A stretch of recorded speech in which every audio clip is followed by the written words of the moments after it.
दुखित बात है, क्योंकि शिक्षा क्षेत्र में ऐसी घटना नहीं होना चाहिए। क्योंकि ये पहले से कहा जाता है जल ही जीवन है। जानते हैं कि जल ही जीवन, जल के बिना आदमी जीवित नहीं रह सकता। यदि उसने एक लड़का है, लड़का की बात तो ये कहा जाता है कि बड़े बड़े लोग, भगवान स्वयं उसकी क्षमा कर देते हैं, क्योंकि वो अज्ञानी होता है। अज्ञानी के प्रति इस तरह से दुर्भाव करके, और यदि मान लिया उसने छुई दिया और उसने पानी पी लिया, तो एक प्रिंसिपल को इस तरह से दुर्घटना और इस तरह से उसके ऊपर अत्याचार नहीं करना चाहिए था। और इतना किए कि उतना पीटे को मर गया। ये बहुत दुखद समाचार है। और इसके लिए यही है कि यह शिक्षा जो हमारे समाज में दिया जाता है कि सबके साथ सबके विकास सब कुछ है। एक बच्चा है, बच्चा के प्रति तो स्नेह रखना चाहिए। कहा जाता है कि बालक ही, बच्चे ही जो भगवान हैं, भगवान के रूप में उनको माना जाता है। और उसने यदि मटका में पानी पी लिया या तो उसको इतनी क्रूरता की गई, वो बहुत दुखद है। और यह पूरे देश के लिए ही नहीं, बल्कि उस सरकार को शर्मसार होना चाहिए और उसको शर्म करना चाहिए कि हमारे देश में इस प्रकार की घटना हमारे प्रदेश में हुई है, जो बहुत दुखद है। मैं कहता हूँ ये घोर निंदा करना चाहिए इसके।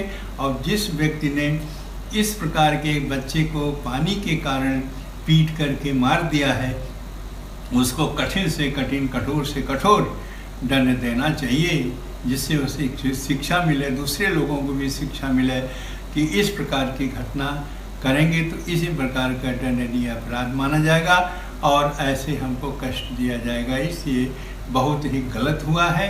जितना निंदा की जाए उतना कम है, क्योंकि ये निंदनीय अपराध है और इस अपराध को कभी भी क्षमा नहीं किया जा सकता। कि उनके कहना बहुत महत्वपूर्ण है कि हम लोग खान पान अपना अलग रख सकते हैं, रहन सहन अलग रख सकते हैं, लेकिन जब किसी प्रकार के अस्तित्व की बात आती है, चाहे वो देश की हो, चाहे मानव की हो या एकता की हो, तो हम एक रूप में होना चाहिए। क्योंकि संघे शक्ति कलौ युगे, संघ एक साथ जब होंगे तभी हम देश का उत्कृष्ट भावना रख करके और देश का विकास कर पाएंगे और देश के प्रति समर्पित होंगे, तभी होगा। ऐसा सोचना पड़ेगा हमारे मानव समाज को कि देश को हमने क्या दिया और देश हमको क्या दिया। यह नहीं सोचना चाहिए कि देश हमको क्या दिया है। अपने सोचना चाहिए कि हमने कौन सा उत्कृष्ट महत्वपूर्ण कार्य देश के लिए किया है, जिसके कारण से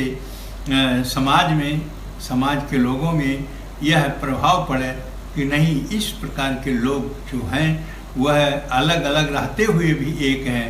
अलग अलग व्यवहार है, अलग अलग खान पान है, अलग अलग रहन सहन है, लेकिन जब देश का उत्कृष्ट काम, महत्वपूर्ण काम, विकास का काम करना होता है तो हम एक हो जाते हैं। और यही एकता जो है हमको विकास के दृष्टिकोण से बड़े आगे जाकर के बढ़ाती, हम विकास कर सकते हैं।